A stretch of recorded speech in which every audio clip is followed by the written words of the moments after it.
Before we get into this one, if you could just hit that subscribe button down below, that would mean a massive amount to me because we're trying to hit that big 1K this year. Let's get straight into the transfers. So as you've guessed from the title and thumbnail, this is another transfer rumours video, and I've got 3 for you today, some of which have been previously linked and one that's actually a new link. So the first one is Nahitan Nandez. The Uruguayan is a 26-year-old player who plays for Cagliari, let me get that right, not Calgary, Cagliari in Serie A. He's primarily a right midfielder this season, but in the past has been more of a centre midfielder / holding midfielder, and he's worth, according to Transfermarkt, so we take it with a pinch of salt, £16.2 million. So as we know, Transfermarkt is basically what your starting bid might be around, with then Cagliari, easy for me to say, then raising the price given how much they think he's important to their team. And this season, they are actually 19th in Serie A at the time of recording this. So they're in a pretty vulnerable position, second bottom. And really, it's your important players like Nahitan Nandez that these sort of teams need.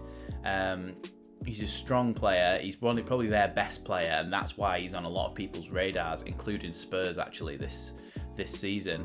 I don't think Spurs will go in for him in the January transfer window because they're not really in a position, given that they're unbeaten since Conte came in, where they actually need any additions in those positions. But he could be a good addition to Leeds United. Now, I've mentioned in a previous video, if you want to check that one out, that we need cover for Calvin Phillips, and I'd argue that our most pressing areas of concern for signings wise are an attacking midfielder, somebody who can create more chances, and this holding midfielder.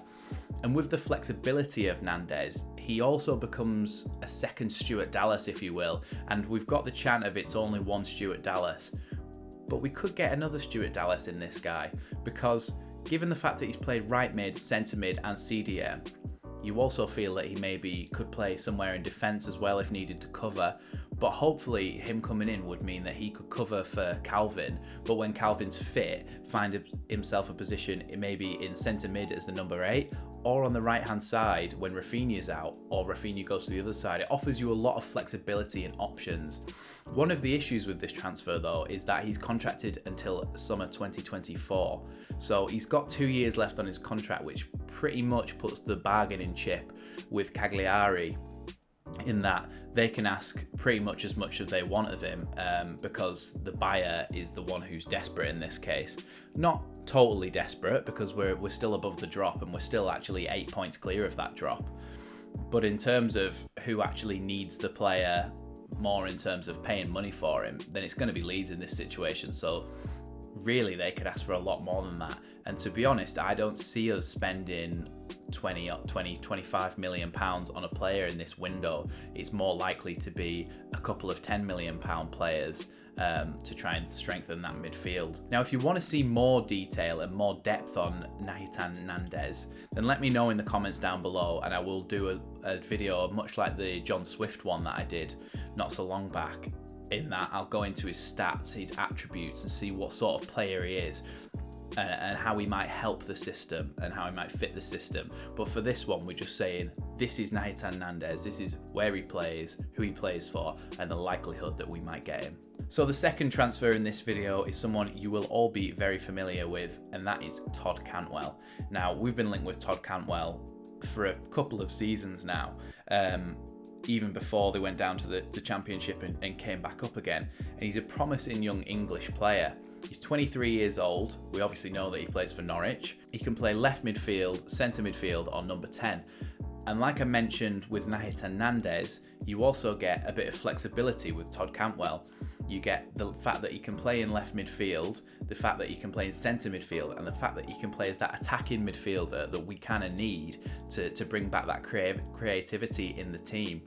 And so I think another, not quite the same as Stuart Dallas in the fact that you couldn't play him at the back, he couldn't go further back, but he could play in pretty much any of the attacking positions, maybe other than as an out-and-out striker.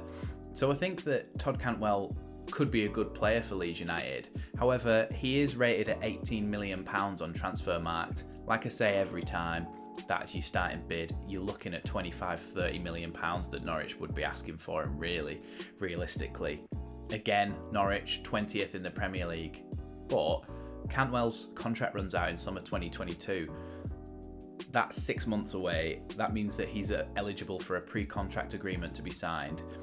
And I think this might be one that's worth trying to get him on a pre-contract deal to come in the summer and basically putting your eggs in the basket that we will stay up, and that he would then be a good addition to our team for next season for free pretty much, other than obviously his wages. And then that gives you more flexibility to bring other players in the summer transfer window.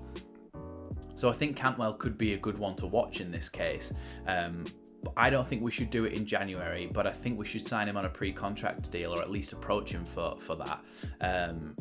And then try and bring him in the summer on a free, because he would definitely bolster our midfield. One of the only sort of negative things about Cantwell, and I don't know whether it's just the way he comes across, but he seems like he might love himself a bit. It might be one of those pretty boys, long hair, and there's nothing wrong with that necessarily, but the way Bielsa likes to run his club, he doesn't really like players like that. We saw with Ben Rama, he was heavily linked with us before he went to West Ham. And then he released that video, really pretentious video of him on a holiday getting his hair cut with drone footage and everything in the works. And it was like some cinematic movie trailer. It was completely over the top, completely ridiculous.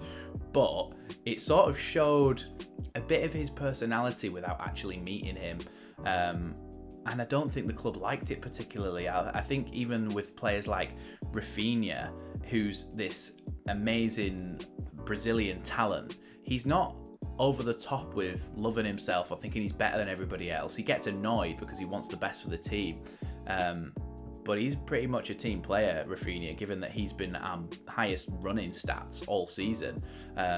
So yeah, maybe Todd Cantwell could be one of those characters, a bit like Ben Rama, but you can't judge a book by its cover, and I don't know him, and neither do the club. So maybe they need to take the time to speak to people at Norwich, speak to people who know him, and see what kind of character he really is, because you want a good character in the dressing room. And now the last transfer. Now the last transfer is Ryan Nyambe from Blackburn, and this one is a little bit of a under the radar one, really. The Namibian 24-year-old plays for Blackburn Rovers, as I've already said, and he's a right back. So as he's a right back, what does that mean for us at the moment? So at the moment, we've got Ayling, who is our primary right back, and he's 29, I think, now. So he's got a few good years left in him. Drama is probably further away than first team than we thought, really, to be honest. I think if you're looking at an immediate replacement for Ayling at the moment, it's probably Shackleton when he's fit. Now, Shackleton is a centre midfielder, and I don't think he's the most amazing right back. So to get an out-and-out right back on the bench might be a good shout, to be honest, especially for times where we've got centre-backs injured and Ayling has to go and play centre-back. You then bring on Ryan Nyambe at right back, 24 years old. He's only on transfer marked £2.25 million, which is nothing really in the grand scheme of things for a Premier League club. Probably be paying about £4 or £5 million for him all in all. Blackburn is second in the Championship, so he's kind of like at the top of his game in the Championship. But his contract also expires in summer 2022. I mean, it might be worth getting him now for £3 or £4 million rather than signing him on a pre-contract and getting him for free in the summer, because then you get half a season out of him when we've had such bad injury problems. So yeah, it's one that we've been linked with. I wouldn't mind it, to be honest, because it wouldn't be that much of a gamble, because he's not that expensive. It wouldn't really be the end of the world if we did waste that money on him for a Premier League club. But also, like I say, as his contract expires in the summer, he's also one that you could sign on a pre-contract agreement so that you've got more money to spend in the summer by getting these players in on a free and just having to pay the wages. So yeah, I think he could be a good addition. He wouldn't be a starter unless Ayling was injured, but I think he'd be better than Shackleton at right back and Drama at right back as well, given Drama's only 19. And then you might get a chance to send Drama out on loan like he's been linked with, going to the Championship. So that's my sort of thoughts on Ryan Nyambe really. I don't know that much about him, but like I say, if you do want more of a player profile on these guys, then let me know down in the comments and I will make those videos.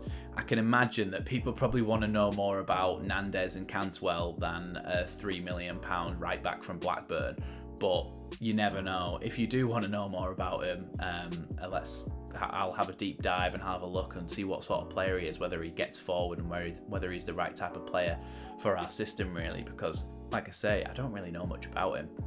But that's going to be it for this one. It's been another transfer roundup. Hopefully something gets through the door soon, and when it does, I will make a deep dive specific video on that player, and then you'll get to know a bit more about him, a bit more about his history, and a bit more about the type of player he is, and some stats in there as well. So thanks for watching this one, and I'll see you in the next one.